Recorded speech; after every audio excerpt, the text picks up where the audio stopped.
के प्लान बना रहा है। हिम्मत इतनी बढ़ी कि अब हिंदुस्तान के राजा की बारगाह में पहुंच गया, हिंदुस्तान के शहंशाह की बारगाह में पहुंच गया।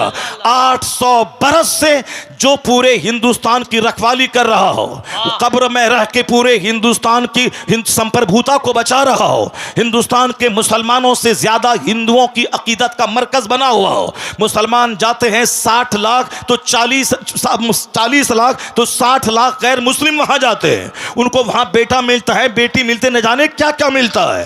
हर जब भी जाएं हर वक्त साहब सिखों, हिंदुओं और दूसरे तमाम मज़ाहिब के मानने वाले को दुनिया ढेर चाहिए, इसलिए वो वहाँ भीड़ लगाए रहते हैं। मुसलमानों को जन्नत चाहिए, इसीलिए मस्जिदों में भीड़ रहती है, और उनको सिर्फ दुनिया गाड़ी चाहिए, इसलिए दरगाहों पे वो भीड़ लगा के रहते हैं।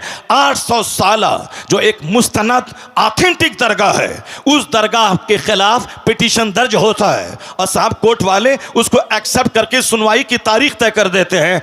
अब तो हम लोग खामोश हैं, खामोश रहेंगे, देखते हैं जो बादशाह के ऊंट को बैठाने वाला अब इनकी शरारत पे कैसे पहरा लगता है। मुझे यकीन हासिल है अब हिंदुस्तान का 40 करोड़ मुसलमान अब गरीब नवाज की करामत देखने के लिए मुंतजिर है कि हिंदुस्तान का राजा अपनी करामत दिखाएगा। और मुझे लग रहा है कि इनकी शरारत जब बढ़ रही है, इनकी शरारत खूब आगे बढ़ रही है, तो अब जब बंदरों को, गीदड़ों को मौत आती है तो शहर की तरफ रुख करता है। छोटी छोटी बातें तो बोलता था, हम नजरअंदाज करते थे, अब बड़े शहंशाह की बारगाह में पहुंच गया है, वहां छेड़खानी कर रहा है। अब बस करीब है वह वक्त जब गरीब नवाज का जलाल रंग लाएगा, और जब वो जलाल रंग लाएगा इनका सारा गुरूर चकनाचूर होगा और मुस्तफा के गुलामों को अल्लाह इज्जतों से मालामाल फरमा देगा।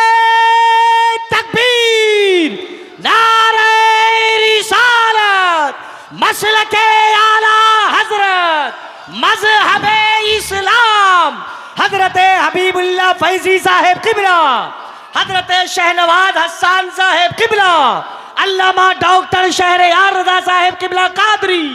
वाह वाह वाह, बहुत उम्दा। जुल्म की इंतहा हो गई, जुल्म की इंतहा हो गई। जिस आस्थाने से करोड़ों हिंदू फैज उठाते हैं, जिनकी गरीबी दूर होती है, भीख मांगने के लिए 24 घंटे पड़े रहते हैं, उस मुकद्दस आस्थाने के खिलाफ इन्होंने छेड़छाड़ करने की कोशिश की है। अभी भी वक्त है कि जाके बाबा की बारगाह में चले जाओ, अपना पिटीशन कोर्ट से वापस ले लो और बाबा की चौखट पे जाके बोलो, बाबा क्षमा कर दीजिए, हमसे गलती हो गई। वरना याद रखना, जो अना सागर को एक कूजे में ला सकते हैं, याद रखना, जो बादशाह के ऊंट को बैठा सकते हैं, तो फिर जब वो जलाल में आ गए तो हुकूमत का सत्यानाश हो जाएगा। फिर वही होगा जो सारी दुनिया देखने का मुंतजिर है। नारे तकबीर, नारे रिसालत, ख्वाजा का हिंदुस्तान, फैजाने गरीब नवाज। इसलिए एक कौम मुस्लिम, आपको कानून हाथ में नहीं लेना है, आपको सड़क पे आकर के बहुत बड़ा प्रोटेस्ट नहीं करना है। यह मामला शहनशाह हिंदुस्तान का मामला है, अब मामला उनकी कोर्ट में पहुंच चुका है। बस हम लोग वही करें जो सरकार दो जहां के दादा अब्दुल मुत्तलिब, जब अबरहा जो हाथियों का फौज लेके खाने काबा को ढाने आ रहा था, अब्दुल मुत्तलिब ने क्या कहा था कि हर शख्स अपने घर की हिफाजत करता है, ए अल्लाह ये तेरा घर है, तू अपने घर की हिफाजत कर। इतना कह के पहाड़ पर चले गए और फिर वो देखने लगे, देखें रब्बे करीम अपने घर की हिफाजत कैसे करता है। सारी दुनिया जान रही है कि अलम तरा कैफ फ़अल रब्बुका बिअस्हाबिल फील, क्या उसके साथ सलूक हुआ। अबरहा जलील होके मरा, उसके सारे हाथी मरे, एक छोटा सा कंकड़ पत्थर उसके गुरूर को तोड़ के रख दिया, सारे धाराशायी हो गए। हम तो यही देखते हुए आ रहे हैं 1400 साल के अंदर। अल्लाह रब्बुल इज़्ज़त बहुत बेनियाज है, अल्लाह रब्बुल इज़्ज़त बेनियाज है, कोई भी जालिमों का जुल्म उसको थका नहीं सकता, और किसी भी इबादत करने वाली की इबादत की वजह से अल्लाह रब्बुल इज़्ज़त की शान में कोई इजाफा नहीं हो सकता। अल्लाह उस सिफात कमालिया का जामा है कि जिसके आगे किसी सिफत का कोई तसव्वुर ही नहीं है। अल्लाह रब्बुल इज़्ज़त के पास सारी कुव्वतें, सारी ताकतें मौजूद है। हम इबादत करते हैं, हम उसका बेनिफिट मुझको मिलता है। अगर कोई कुफ्र करता है उसका नुकसान वो उठाता है। अल्लाह सिर्फ देखना चाहता है कि मेरा कौन बंदा है जो इस ज़मीन को अदल से भरता है, और कौन है जो इस ज़मीन को जुल्म से भरता है। जो ईमान लाएगा, अच्छा काम करेगा, उसे यहाँ सेहत देंगे, इज्जत देंगे, हुकूमत देंगे, मरने के बाद जन्नत देंगे। जो कुफ्र करेगा, शरारत करेगा, जुल्म करेगा, अत्याचार करेगा, दूसरों को जीने नहीं देगा, सताएगा, समाज को पाप से भर देगा, उसके लिए आग तो वहाँ है, यहाँ उसका जीना तंग कर देंगे, यहाँ उसके घरों को कैद खाना बना देंगे, यहाँ उसको जलील और रुस्वा कर देंगे। नहीं देखा तुमने आज से 5 साल पहले चाइना के लोग कहते थे कौन सी नमाज है, कैसी नमाज है। जापान के लोग कहते थे कौन सी मस्जिद है, कैसा मदरसा है। हिंदुस्तान के भी चंद सर फिरे कहते थे यह कौन सी मस्जिद, कौन सा मदरसा, अजान बंद कर देंगे, मदरसा बंद कर देंगे। अमेरिका भी कहता था यह कौन सा इस्लाम है, हर तरफ इस्लाम का चर्चा हो रहा है, हर तरफ इस्लाम इस्लाम लोग कर रहे हैं, नहीं पढ़ने देंगे इसे। अब मुसलमान परेशान हाल थे, मुसलमान हाथ उठा के रब्बे करीम की बारगाह में दुआ कर रहे थे। तो हमारे जुलू, हमारा प्रोटेस्ट काम नहीं आया, मगर हमारी वो भीगी पलकों की दुआएं वो काम आई कि जो काम पूरी दुनिया को हिला के रख दिया। अल्लाह रब्बुल इज़्ज़त ने दूसरी फौज को नहीं भेजा, एक छोटा सा कोरोना का कीड़ा भेज दिया। उस कीड़े ने चाइना को तबाह किया, अमेरिका के शहर को, उसको रौनक को मिटा दिया, सारे एयरपोर्ट्स में ताले लगवा दिए, दुनिया के अरबों इंसान को उनके घर को जेल उसके लिए बना दिया गया। यहां तक कि जो मिटाने की बात कर रहा था वह क्वारंटाइन की बात करने लगा, वह सोशल डिस्टेंसिंग की बात करने लगा, वह वैक्सीन की बात करने लगा। मिटाने का सपना देखने वाला उनका शहर उजड़ गया, उनकी फैक्ट्रीज उजड़ गई, करोड़ों लोग मौत की मुंह में चले गए। इसलिए एक कौम मुस्लिम, तेरा रब कदीर बड़ा अजीज है, बड़ा गालिब है, वह कुव्वत का मालिक है, वह तमाम इख्तियारात उसके पास मौजूद है। तुमको सिर्फ करना है मस्जिदों को आबाद करना है, अपनी पेशानियों में सजदों का शौक बसाना है। तू मोमिन बन जा, तू मोहम्मदी बन जा, अल्लाह तुझे इस जमीन का हाकिम बनाएगा, यहाँ की सल्तनत तुझको देगा। और जो इस्लाम के खिलाफ बोलेगा उसको एक मामूली सा कीड़ा भेजकर उसका सारा गुरूर तोड़ देगा। जैसे अल्लाह ने तोड़ के बता दिया कि बंदे तुम्हारे चाहने से सब कुछ नहीं होता है, वही होता है जो मंजूरे खुदा होता है। अल्लाह ने दुनिया के सारे लोगों की औकात याद दिला दी, लोगों के होश ठिकाने लग गए। अल्लाह वही है जो नमरूद को सल्तनत देना जानता है, और जब सल्तनत का गलत इस्तेमाल करे तो अल्लाह मामूली मच्छर से हिलाक और तबाह बर्बाद करना भी जानता है। अल्लाह फिरौन जैसे जाबिर और जालिम को 400 साल की लंबी छूट देना भी जानता है, और जब वो 400 साल की लंबी छूट से आतंक को और बढ़ा दे तो अल्लाह ताला पानी में डुबा के उसे मार देता है। और जब घिघिया के कहता है कि अब मैं ईमान लाया, तो अल्लाह कहता है अल आना वक़द असैत क़ब्लु व कुन्त मिनल मुफ़्सिदीन, अभी तू ईमान लाता है, इससे पहले तू फसादी और बागी था। आज मैं तेरी लाश बचाऊंगा ताकि आने वाले लोग जान जाएं कि मगरूर का हश्र क्या होता है, घमंडी का अंजाम क्या होता है। फिरौन की सूखी हुई सड़ी हुई हड्डी की लाश आज भी मिस्र के म्यूजियम में मौजूद है। दुनिया के सारे सयाह, सारे टूरिस्ट उसको देखने जाते हैं और वहां से देखकर इबरत हासिल करते हैं कि 400 साल लंबी उम्र पाने वाला पूरे मिस्र का बाताज बादशाह था, लेकिन अल्लाह ने उसे ऐसा जलील किया, उसकी डेड बॉडी को दूसरों की इबरत की खातिर रखा, उसके ईमान को कबूल नहीं किया। तो इसलिए एक कौम मुस्लिम, तू नमाज पढ़, रोजा रख, हज कर, ज़कात दे, मस्जिद को आबाद कर, मदरसा को आबाद कर। अखबार पढ़ के ज्यादा इस्लाम के बारे में टेंशन मत मोल ले कि हमारा मुस्तकबिल क्या होगा, आने वाले दिन में इस्लाम का क्या होगा। यह सब टेंशन लेने की कोई जरूरत नहीं है। इतना यकीन कर ले, गिरह बांध के रख ले, जो अल्लाह कल के फिरौन को नहीं छोड़ा, पानी में डुबा के मार दिया है, वही अल्लाह आज के फिरौन को भी नहीं छोड़ेगा, आज के नमरूद को भी नहीं छोड़ेगा, आज के शद्दाद को भी नहीं छोड़ेगा। बस तुम्हें सिर्फ सब्र करना है, मस्जिदों को आबाद करना है। जो काम एटम बम से नहीं होता है वो काम तेरे सजदे से हो जाता है।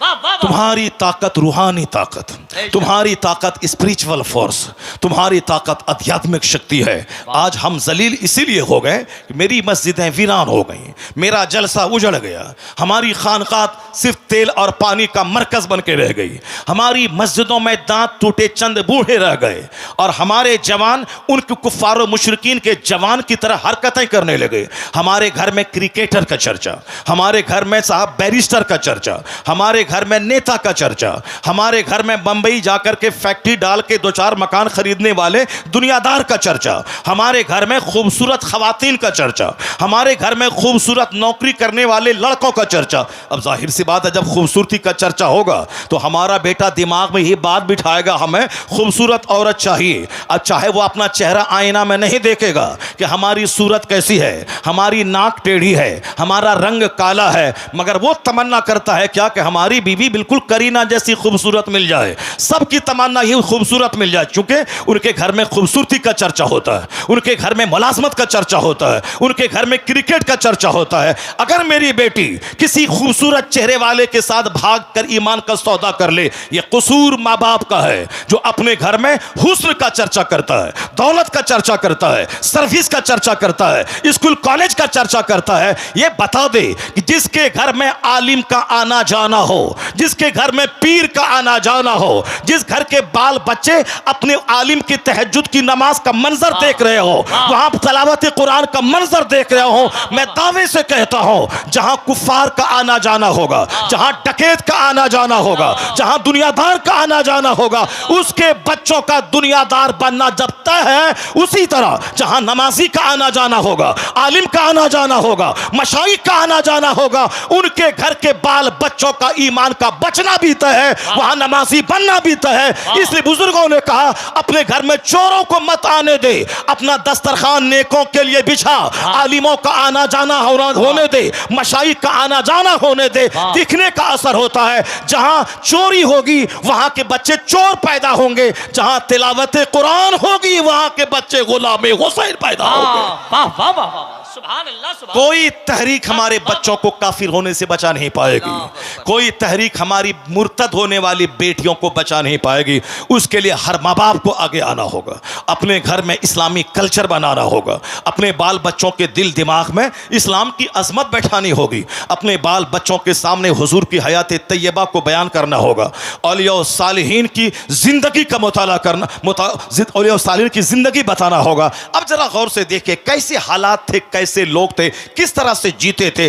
अमीर उस दौर के कैसे थे, गरीब उस अहद के कैसे थे, औरतें उस अहद की कैसी थी, मालदार उस अहद के कैसे थे। इस्लामिक हिस्ट्री का एक चैप्टर मैं खोलता हूं, जरा गौर से उसको सुनिए, उसके बाद फिर मैं आके आपको बताऊंगा कि नेता हमारा कितना झूठ बोलता है। नेता हमें डरा करके हमसे वोट लेता है। वो क्या बोलता है कि अगर तुम हमको वोट नहीं दोगे तो तुम्हारी जिंदगी खतरे में पड़ जाएगी, तुम्हारा मुस्तकबिल खतरे में पड़ जाएगा, इस्लाम खतरे में है। हम आज 50 साल से सुनते हुए आ रहे हैं इस्लाम इज इन डेंजर, इस्लाम खतरे में है, इस्लाम खतरे में है, इस्लाम खतरे में है। जो मौलाना बोलता है इस्लाम खतरे में है, यकीन जाने कि वो मौलाना सच नहीं, वह झूठ बोल रहा है। जो नेता बोलता है इस्लाम खतरे में है, वह नेता झूठ बोलता है। ये क्यों नहीं बोलता नेता कि हमारी नेतागिरी खतरे में है, हमारी पॉलिटिक्स खतरे में है, हमारा एमपी का पोस्ट खतरे में है, हमारी पार्टी खतरे में है, या बोल मेरी पार्टी खतरे में है। हम जिस तरह से वो अपने लोगों को डराता है हमसे और हमारे खिलाफ नफरतों की आग लगाकर वो अपना वोट लेता है, उसी तरह हमारे भी कुछ लोग हैं जो शराब में डूबा हो, एक वक्त की नमाज ना पढ़ता हो, जो दिल्ली में जीतने के बाद 5 स्टार होटल में रंगरलियां मनाता हो, ये हमें आके मजहब के नाम पे हमसे वोट लेता है कि हम मुसलमान हैं, तुम हमको वोट दो। मुसलमान के नाम पे उसको वोट दिया जाएगा जो मुसलमान होगा, कंप्लीट मुसलमान होगा, जो मुस्तफ़ा का होगा, जो कुरान हदीस का होगा, जिसको देखने के बाद लगेगा ये मुसलमान है। सिर्फ एक बिन लेबिन लग गया मुसलमान है, बाकी सारा काम मुशरिकीन जैसा है, उसको वोट दिया जाएगा। वोट नहीं दोगे तो बोलेगा तुम्हें काट दिया जाएगा, तुम्हें मार दिया जाएगा। इस्लाम खतरे में है, मुसलमान खतरे में है। मैं बताऊंगा कुरान करीम क्या कहता है, मुस्तफ़ा की हदीस क्या कहती है, और ये नेता क्या बोलता है। और झूठ बोल भी अगर बोलता है कि इस्लाम खतरे में है, वह झूठ बोलता है। कुरान करीम साफ लफ्जों में कह दिया है, युरीदून लियुत्फिउ नूरल्लाहि बिअफ़वाहिहिम वल्लाहु मुतिम्मु नूरी। अल्लाह कहता है ये मुशरिकीन, ये कुफ्फार अपने मुंह से इस्लाम का चिराग बुझाना चाहते हैं, अल्लाह उस नूर को पूरा करना चाहता है। जो अल्लाह उसे पूरा करना चाहता है और ये उस नूर को बुझाना चाहते हैं। बंदों का चाहा हुआ होगा या अल्लाह का चाहा हुआ होगा, ये बंदा कमजोरी का पुतला है। बंदे की हिस्ट्री कमजोर है, इंसान की तारीख की कमजोर है। इंसान पैदा हुआ कैसे है? इंसान पैदा हुआ एक नापाक कतरे से, जिसकी इब्तदा इतनी कमजोर हो कि नापाक कतरे से पैदा हुए हों, जिसकी इब्तदा इतनी कमजोर है या बजती हुई मिट्टी से पैदा हुआ है, जिसकी बुनियाद इतनी कमजोर है कि कई बार शर्मगाहों से इसका गुजर हुआ है।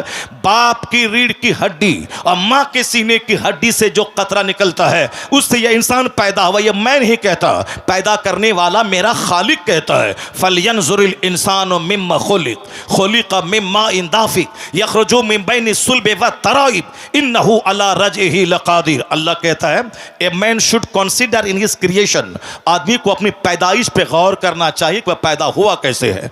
अल्लाह कहता है वह पानी का कूदता हुआ कतरा मनी का जो बाप की रीढ़ की हड्डी से निकलता है, मां के सीने की हड्डी से निकलता है और वह बच्चादानी में पहुंचता है और 4 महीने तक वह ब्लड वह नुत्फा अपनी असल हालत पे रहता है। अगले 40 दिन तक, अगले 40 दिन में वह लोथड़ा बनता है, अगले 40 दिन में ढांचा तैयार होता है, अगले 40 दिन के बाद उसमें जान डाली जाती, 120 दिन के बाद उसमें जान डाली जाती है।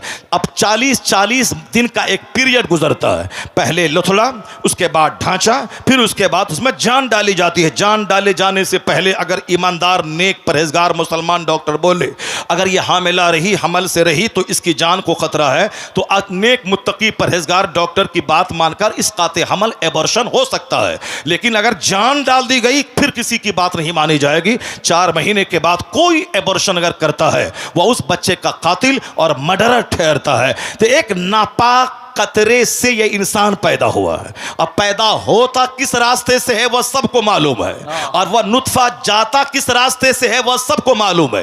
यह पूरी कहानी कुरान में 2-4-10 जगहों पे बयान किया गया है। यह बयान क्यों किया गया है? सूफिया कराम कहते हैं लोगों का मजाज है, जब जवानी मिली मगरूर हो गया, दौलत मिली घमंडी हो गया, छोटा सा घर कच्चे का पुख्ता बना दिया, अब वह साहब समाज में अपने आप को सबसे बड़ा समझने लगा।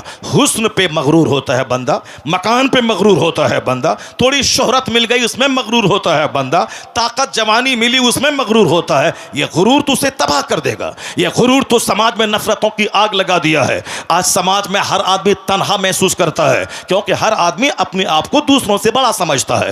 गुरूर की वजह से कोई किसी के घर नहीं जाता है। तो हर आदमी ईद के दिन अपने घर में बिल्कुल भैंस बन के बैठा रहता है, पहल करके नहीं जाता, मुंतजिर रहता है कि वह मेरे घर में आए। अब वह भी मुंतजिर रहता है कि यह मेरे घर में जाए, ना वो आता है ना यह जाता है, दोनों अपनी सेवई खुद खाते हैं और मोहब्बतों से महरूम रहते हैं। मोहब्बत वहां नहीं होती जहां इंतजार किया जाता है, मोहब्बत वहां होती है जहां खुद से पहल की जाती है। बंदा खुद से पहल करे, मुंतजिर ना रहे कि वह सलाम करेगा, बल्कि खुद से सलाम में पहल करे, इंतजार ना करे कि वह मेरे घर में आएगा, पहल करके यह खुद उसके घर में चला जाए। वह सारी कैफियतें जब थी तो गुर्बत में भी राहत का मजा मिलता था, और आज सब मकान बना रहे हैं और सबका दिल उजड़ रहा है, सबका चेहरा उजड़ रहा है, समाज नफरतों की आग में जलता चला जा रहा है। आका ने कहा था ला तदखुलूनल जन्नत हत्ता तुमिनु, जन्नत नहीं जाओगे जब तक कि मोमिन न बन जाओ, वला तुमिनु हत्ता तहाब्बू, मोमिन नहीं बनोगे जब तक कि आपस में एक दूसरे से मोहब्बत न करो।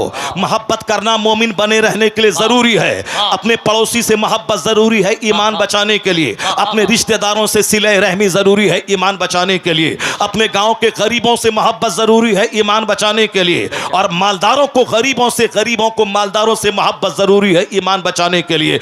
नफ्स के बहकाव में न आए, शैतान के बहकाव में न आए, और घमंडी न बने, घमंड चकनाचूर कर देगा। इन अल्लाह ला युहिब्बुल मुतकब्बिरीन, अल्लाह मुतकब्बिरीन को दोस्त नहीं रखता है। तो घमंड यह है कि हम उसके पास न जाएं, वह मेरे पास आए, यह घमंड है। और अखलाक क्या है? वो आए न आए मुझे जाना है, वह सलाम करे न करे मुझको सलाम करना करना है। वह मेरे जनाजे में आए ना आए, हम उसके घर में कोई जनाजा हो मैं जाऊंगा, मेरे बीमार पड़ने के बाद मज़ार पुरसी को आए ना आए मुझको जाना होगा। यह है नफरतें मिटाने का फॉर्मूला। जब बंदा 10 बार सलाम करेगा सामने वाले को, तो सामने वाला जरूर 11वीं बार सलाम में पहल करना चाहेगा, क्योंकि अखलाक आदमी के दिल को मुस्तकर कर लेता है और यही अखलाक की मोहम्मदी है। और यहाँ नफरतों में जीते हैं कि साहब शौहर बीवी को सलाम करेगा, बीवी कहती है हम कम हैं क्या हम शौहर को सलाम करें, हम क्यों करें, हम उससे कम हैं क्या, हम सलाम करेंगे तो वो समझेगा ये हमसे डर गई है, ये डरती है हमसे सलाम, डरती है इसे बार बार सलाम करती है, ये बोलती है शौहर समझेगा ये डर रही है। और शौहर सोचता हम सलाम करेंगे तो वो बोलेगा कि शौहर डर रहा है, ये साहब हम उससे डर रहे हैं, ये हमको सलाम कर रहा है। ये दोनों भी एक दूसरे से दूरियां बना रहे हैं, एक दूसरे पर एतमाद खत्म हो रहा है। मोहब्बत का तरीका ये नहीं है।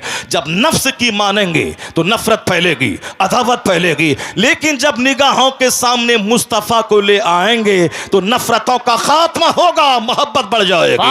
आप सिर्फ ये कहें मैं शेखुल हदीस हूं तो क्या हुआ, मैं शौहर हूं तो क्या हुआ, मैं मालदार हूं तो क्या हुआ, मुस्तफ़ा से बड़ा कौन है दुनिया में। वही जाने ईमान वो है, असली ईमान वो है, रूह ईमान वो है, कंज़े ईमान वो है। होते कहाँ खलीलो बिना काबा में ना लौलाक वाले साहिबी, ये सब तुम्हारे घर की है। कहाँ हमें दीन मिलता, कहाँ हमें कुरान मिलता, कहाँ खुदा की पहचान मिलती। ये सारी नेमतें मुस्तफ़ा के सदक़े में मिली हैं। तो हुजूर को मॉडल मुस्तफ़ा अल्लाह ने हमारे लिए बनाया है। नफ्स की मानेंगे तो गुरूर पैदा होगा, नफ्स की मानेंगे मियाँ बीवी में दूरियां पैदा होंगी, नफ्स की मानेंगे तो छोटे और बड़े में दूरियां पैदा होंगी। अगर मुस्तफ़ा की मान गए, मुस्तफ़ा को सामने ले आए तो सामने ही आएगा हम बड़े या मुस्तफ़ा बड़े। मुस्तफ़ा रास्ते से गुजरते थे तो बच्चों को सलाम करते थे, छोटों को सलाम करते थे। जब हुजूर का कैरेक्टर सामने आएगा तो घमंड मिटेगा, सलाम में पहल और आगाज शुरू हो जाएगा।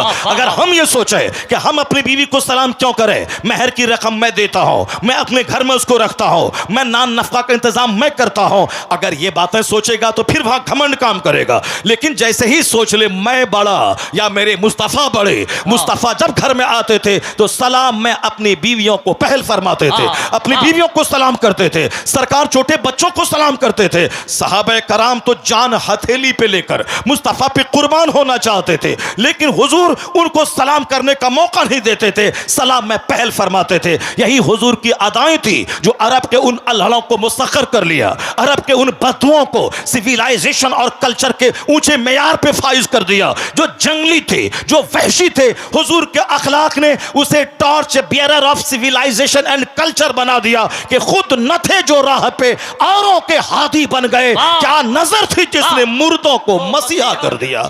उन अरब के मुर्दों को मसीहा किसने बनाया? ये हुजूर के अखलाक ने उनके दिलों को जीत लिया। तो आका फरमाते हैं कि तुम जन्नत नहीं जाओगे जब तक कि मोमिन न बन जाओ, मोमिन नहीं बनोगे जब तक कि आपस में एक दूसरे से मोहब्बत ना करो। और आका फरमाते हैं अवला अदुल्लुकुम अला शैइन इज़ा फ़अलतुम तहाबबतुम अफ़शुस सलाम बैनकुम। आका कहते हैं एक नुस्खा बताता हूं जिससे आपस की कुदूरतें मिटेंगी, अदावतें मिटेंगी, मोहब्बत बढ़ेगी। आका कहते हैं एक काम करना, उसको अपनी बिल्कुल फैला देना, उस नुस्खे को सीने दिल से लगा लेना। उस नुस्खे को अगर तुमने लगा लिया तो मोहब्बत बढ़ेगी, नफरत घटेगी। आका फरमाते हैं अफ़शुस सलाम बैनकुम, आपस में सलाम को फैला दो, आपस में सलाम को फैला दो। बड़ा छोटे को, छोटा बड़ा को, शौहर बीवी को, बीवी शौहर को, पड़ोसी पड़ोसी को, इमाम मुक्तदी को, मुक्तदी इमाम को, छोटा बड़े को, बड़ा छोटे को, जो भी साहिबे ईमान मिले खूब सलाम कर आपस में मोहब्बत पैदा हो जाएगी, आपस में दूरियां घटेंगी, मोहब्बतों का माहौल पैदा होगा। तो मोहब्बतों को पैदा करने के लिए घमंड का पुतला नहीं बनना है, बल्कि आजिज़ी और खाकसारी की तस्वीर बन जानी है। जब कोई निशानदेही करे कि आप ये गलत कर रहे हैं, घमंड का पुतला नहीं बनना है, बल्कि फौरी तौर पर एक्सेप्ट कर लेना है कि हाँ हमसे ये खता हुई है, अब अपनी खता की दुरुस्तगी कर लेनी, इस्लाह कर लेनी है। मगरूर हमेशा जलील होता है और आजिज़ व खाकसार हमेशा सुरखरू होता है। अल्लाह के रसूल कहते हैं जो अपने मन में बड़ा बनता है अल्लाह उसे लोगों की निगाहों में खिंजीर और कुत्ते से बदतर बना देता है। अल्लाह के रसूल कहते हैं मन तवाज़ा लिल्लाह रफ़अहुल्लाह, जो अल्लाह के लिए नरमी इख्तियार करता है, तवाज़ो इख्तियार करता है, झुक जाता है, अल्लाह उसे बुलंद कर देता है। अब वो अपनी निगाह में तो छोटा होता है लेकिन लोगों की निगाहों में अल्लाह उसे मुअज़्ज़म और मोहतरम बना देता है। और जो अपने मन में बड़ा बनता है कि मेरा घर, मेरी बिल्डिंग, मेरी गाड़ी, मेरी बीवी, मेरी बेटी, मेरा दामाद, मेरा नौकर, मेरा चाकर, मेरी नौकरी, मेरी फैक्ट्री, मेरी मुलाजमत, मेरा मॉल, मेरा मार्केटिंग कम्प्लेक्स, मेरा मेरा मेरा मैं जो करता रहता है तो अपने मन में तो बड़ा बनता है कि मेरे से अच्छा गांव में कौन खाता होगा, मेरे से अच्छा गांव में किसके घर में टाइल्स लगा होगा, मेरे से अच्छा ग्रेनाइट कौन लगाया होगा, मेरे से अच्छी गाड़ी कौन चलता होगा, मैं। तो हुजूर क्या कहते हैं कि जो अपने मन में बड़ा बनता है अल्लाह उसे फी आयुनी नास, in the eyes of people, लोगों की निगाहों में उसे खिंजीर और कुत्ते से बदतर बना देता है। लोगों की निगाहों में अल्लाह उसे खिंजीर और कुत्ते से बदतर बना देता है। इसलिए एक कौम मुस्लिम कुफ्फारो मुशरिकीन की सोसाइटी से अपने समाज को वहां से स्पिरिट मत ले, वहां से डार्कनेस मत ले, वहां से अंधेरा मत ले, बल्कि अपने समाज को उज्जवल कर, अपने समाज को रोशन कर, अपना सारा गुरूर मिटा दे, अपना सारा घमंड मिटा दे, अपने दिल में पैदा हो नफ्स की सारी शरारत मिटा दे, मुस्तफा को मान ले, मुस्तफा की बात मान ले, तेरे घर में मोहब्बत का माहौल, समाज में मोहब्बत का माहौल, सोसाइटी में मोहब्बत का माहौल, तू उसके घर में रहेगा, मोहब्बत की जन्नत में रहेगा।